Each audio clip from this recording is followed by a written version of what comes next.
house of time. Meet a stranger, jump right in your climb.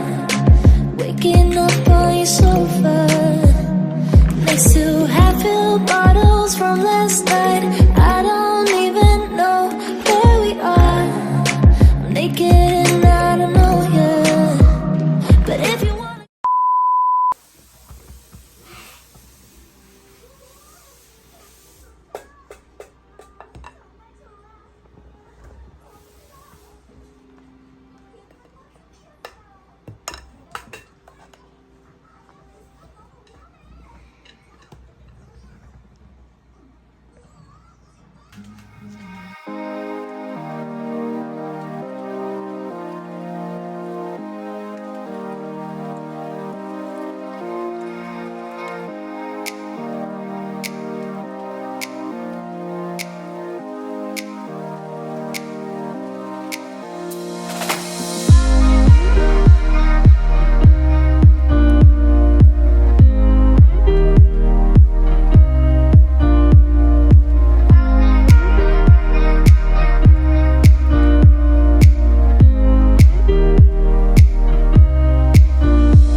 Good evening mga bebs, welcome back sa aking channel. Ayan, gabi na, mag-aalas 12 na mga bebs. Si Yechan kasi meron siyang lagnat, so ang taas ng lagnat niya.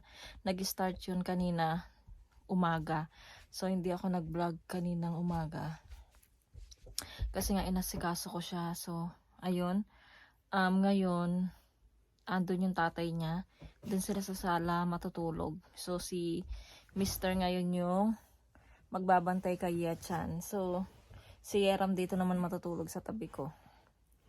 Sabi ko nga dapat dalhin na lang siya sa emergency. So si Mr. gusto niya ring dalhin sa emergency, kaya lang si Yechan ayaw niya. Okay lang daw siya, pero sana makatulog siya ng maayos mga bebs ngayong gabi. At sobrang nilalamig daw siya kanina. Kahit ngayon nilalamig siya, so pinunas-punasan ko siya ng mga bimpo, pinunasan ko yung katawan niya ng bimpo. Tapos nilagyan ko siya ng bimpo sa noo. Maghapon mga bebs, maghapon siyang tulog. Pinapahinga ko siya. Kaya tapos nung naging okay siya, ayun, nanood naman siya nanood siya ulit ng soccer. Tapos ngayon tapos na yung soccer. Ayun naman, nag-start na naman yung kanyang lagnat, tumaas na naman yung lagnat niya, tapos nanginginig siya, pati yung bibig niya nanginginig. So ayun, sabi ni Mister, siya daw magbantay doon sa sala. So bukas ng umaga dadali na lang si Yechan doon sa sa hospital ng umaga. So bago pumasok si Mister, baka magpaalam, mag-aano pa naman sana mga bebs, kasi bukas magi-start na yung school ni Yechan. So nasaktong nilagnat siya. So ang pasok na lang niya mga bebs ay Thursday, Friday, tapos Monday, Tuesday, tapos Wednesday mga bebs, niya na, graduation na nila. So nakisabay pa yung lagnat niya. So tomorrow, syempre hindi mo na siya papapasukin ng tatay niya dahil nga ang taas ng lagnat niya mga babe. So tumawag naman kami dun sa teacher niya kaninang gabi. Kanina mga alas 8 ba yun? Alas 8. Ayun nga, sabi namin may lagnat si Yechan, baka hindi siya makapasok bukas. So ayun mga bebs, baka update ko na lang kayo tomorrow mga bebs kung ano nang nangyari kay Yechan. So matutulog na kami mga bebs, mag-alas 12 na. So sigurado puyaters na naman tayo na ito mga bebs, dahil kay Yechan babantayan natin siya kahit na doon pa yung tatay niya. The next day. Morning mga bebs, update lang. Anong oras na? 10:10 na mga bebs. So update lang ako. So pumasok si Mister. So ngayon nagising ako mga alas 10 ba yun or 9:30. So pinakain ko si Yetchan. Tapos ngayon, tapos na kumain, pinainom ko siya ng gamot kung ano yung sinabi ni Mr. So uminom siya ng gamot, and then bigla na lang sumakit yung ano niya, yung dibdib daw niya, sumakit. So ito, tinawagan ko si Mr. Pauwi na siya, dadalhin sa hospital si Yetchan. Ayan, so kinabahan ako mga bebs, kaya lalo na ganito pa yung weather mga bebs, ang pangit-pangit ng weather. Tapos may sakit pa siya. Ay, ito mga bebs, sana may pasok na siya ngayon, kaya lang wala, may sakit siya mga bebs. Ayan niready ko na siya mga bebs para, ayun, masakit daw. So, pagdating ng tatay niya, alis na sila. Wait lang anak. Wait apa. Pali-pali lang. So, ang sakit daw ng dibdib niya na nahirapan sa huminga. Kailangan itong ma-x-ray. Nagulat ako, nagtitimpla ako ng mga almusal namin. Biglang lumabas, sumasakit yung dibdib.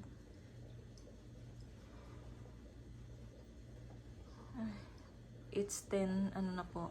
Ayan, magti-10:15 na. Nakakaano pagka may sakit ang mga bata. Kahit na may edad na siya. Ako, syempre nanay ka. So, sobrang nakakaalala talaga. Kaya ikaw bunso, huwag kang pasaway. So, ayun mga bebs. Update ko na lang kayo pagka uwi nila sa bahay kasi hindi naman ako sasama sa hospital. Yung tatay niya lang yung magsasama. A few moments later. 마스크 없니? 이거.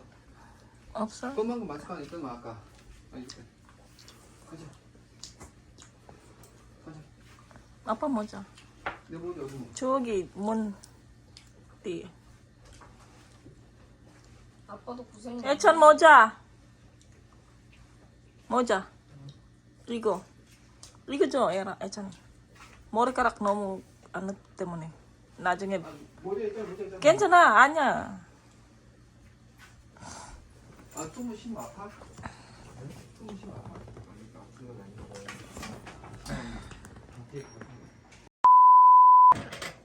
Ito naman mga bebs, ayan, ginagawa na yung aming purifier na tubig para meron na kaming tubig at hindi na kami bibili kasi nagbayad na si Mr. last month. So, ngayon siya dumating para ayusin at palitan yung yung filter sa loob niyan. Kaya ayan mga bebs, binidyohan ko lang. Mga bebs, inaayos na yung aming filter. So, meron na kaming tubigan, inuman. So, ayun. Yung balita kay Yetchan ay, ayun, yung lumabas na result ay meron daw siyang flu. Kaya, ayun mga bebs. Ba't kaya siya nagka-flu? Sa bahay lang naman kami, no? So, ayun, mamaya pa uwi na sila. Dumaan lang sila saglit sa bangko saglit. Tapos pauwi na sila mga bebs. So, ito, waiting kami ni mag-aalas 12 na. So, kailangan na namin kumain. Hintayin lang namin sila para kakain kami. Ayun mga bebs. Si Mr. siguro. Baka dito na siya kakain. Tapos aalis din siya punta ng trabaho.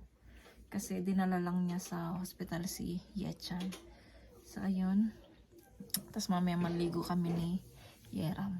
Ayan. See you later mga bebs. Andun pa yung yung nag-aayos. Kaya mahina yung boses natin. So, ayun mga bebs. See you later. Ayun na nga mga bebs. Nakarating na sila Yetchan at si Mr. kanina pa. Tapos si Mr. umalis na, nagpunta na ng work, bumalik siya ng trabaho. Si Yetchan andun sa room. So doon lang siya, hindi siya pwedeng lumabas. So meron siyang flu, mga bebs. Kaya, ayun, sabi ni Mr. wag daw palabasin. Doon lang siya sa room. So, ayun, pag pinapakain ko siya, doon siya sa room kumakain. So nakatambay lang siya doon. Kami nandito ni Yeram. So maglilinis pa ako. Hindi pa ako nakapaglinis dahil sa tinamad ako dahil sa nangyari. At anong oras na kami natulog mga babe? Siguro mag-aalauna na kagabi. Kaya yung mga mata ko medyo masakit. Kaya mamaya maliligo kami ni Yeram. Pahinga lang kasi kakatapos lang namin mag-lunch. So yung ulam namin kanina ay sinigang kasi nagluto ako kahapon ng sinigang kasi nga walang panglasa yung isa kaya gusto ko maasim yung pakain ko sa kanya. Tapos ayun yung white na yon, yung mga gamit na ginamit ni Yechan ay ini-sterilize ko sila. So andoon kay kay Yechan lang yon yung mga gamit na yon. So ayun mga bebs, so pangit din yung weather ngayon, malamig at saka makulimlim kaya dito lang tayo lagi sa bahay. So, ayun mga bebs, later na lang. So, okay na pala yung aming, mga bebs, yung aming water, purifier water, okay na siya. So, pwede na siyang inumin. So, sabi, balik daw siya. Kasi nililinis yun eh. So, babalik siya sa May. Ayan, so, ayun mga bebs, at least, meron na kaming purifier water. Hindi na kami bibili ng mga tubig na mineral kasi yun na nga, dagdag sa gastos, tapos dagdag din sa basurahan, 'di ba? Mas marami yung bottle ng mineral water na tinatapon namin sa basura kapag Friday. So mas okay na 'to, nakakatipid talaga kapag meron kayong purifier water sa bahay. So ayun. Yung sa Philippines, maganda rin sana kung may ganun kaya lang. Meron sila mama ko.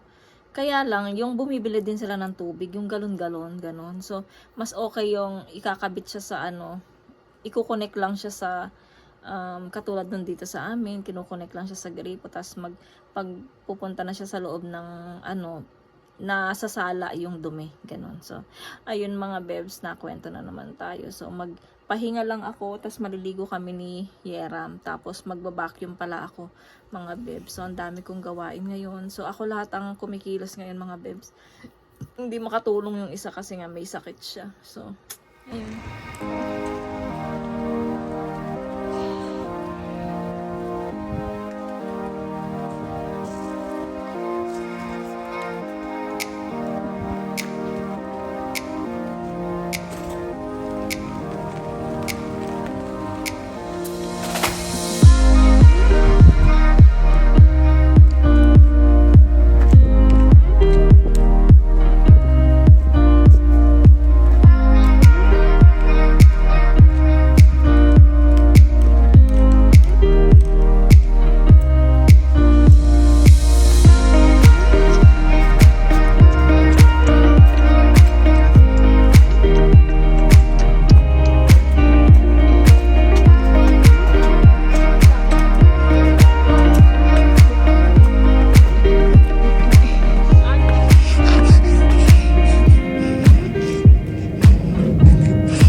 Nakaligo na tayo kanina pa. So, lumabas kami ni Yeram kanina. Nagtapon kami ng pagkain ng baboy kasi wala naman magtatapon. So, yung nakita nyo yung weather, napakapangit. Tapos umaambon. So, si Yechan nandun pa rin siya sa room. Lumalabas siya pagka magpunta ng CR.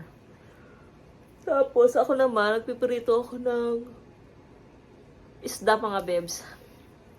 Gagawin ko siya ng sweet and sour. So, ipipirito ko muna siya bago ko lutuin siya ng sweet and sour. Gusto ko sana lutuan si Yechan ng soup. Kakaluto ko lang ng sinigang kagabi.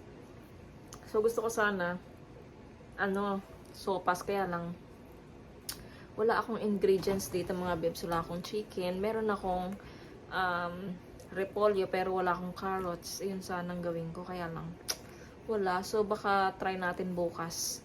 Magpapabili na lang ako kay Mr. ngayon. So, anong oras na? Mag-alas 4 na. Siguro, alas 6 din ang labas ni Mr. sa work niya.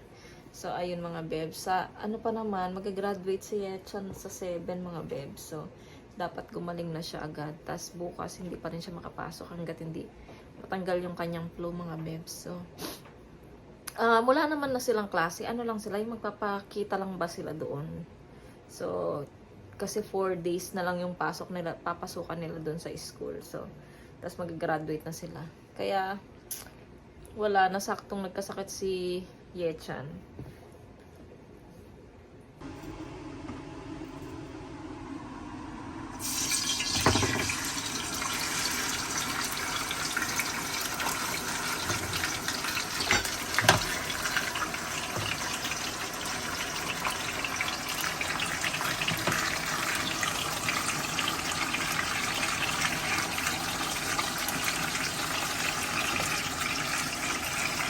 okay na pala yung ating tubigan mga bebs. Ayan, meron na siyang ilaw. So, try natin.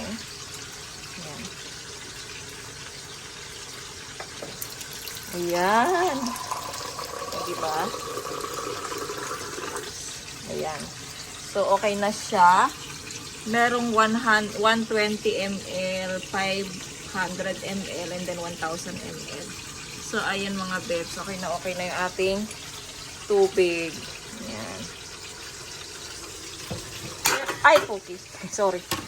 Meron pa akong mga tubig dyan na mineral. So, baka ako ito muna iinumin ko. Kasi, ako mga bebs, yung tiyan ko ay maarte. So, pag paiba-iba yung tubig na iinumin ko, magkakaproblema ako sa tiyan. So, ang gagawin ko, dito inom ako, tas iinom ako doon para mabalance ba siya. Kasi, nung ganun din nung nagpagawa kami niyan mga bebs, di ba nagmi-mineral kami, yun nga, yung sa galon, ayun sa galon. Tapos nagpakabit kami neto. Ang nangyari, nabigla yung tiyan ko nung uminom ako neto. So, kailangan unti-unti muna ako magiinom neto. Ayun, so alam yan ni Mr. Maselan yung tiyan ko talaga mga bebs. Kahit noong bata pa ako mga bebs, maselan talaga yung tiyan ko. Mga bebs, nakaluto na ako ng ulam. Hindi na sweet and sour. So, may nakita kasi akong gulay nga. Di ba may gulay tayo sa rep. So, ayan. Una, pinirito ko yung isda. Tapos, ayan. Niluto ko na lang siya sa gulay, mga bebs. Ayan. Sorry, polio. Tapos may kamatis. Tapos yung pritong isda, andyan na. So, ito yung aming dinner. Si Yechan, baka pabilan ko na lang siya ng soup sa tatay niya kasi baka hindi niya kainin to mga bebs. Kung si Yeram, susubuan ko siya, kakain siya. Ayan. So, ito yung aming dinner, mga bebs.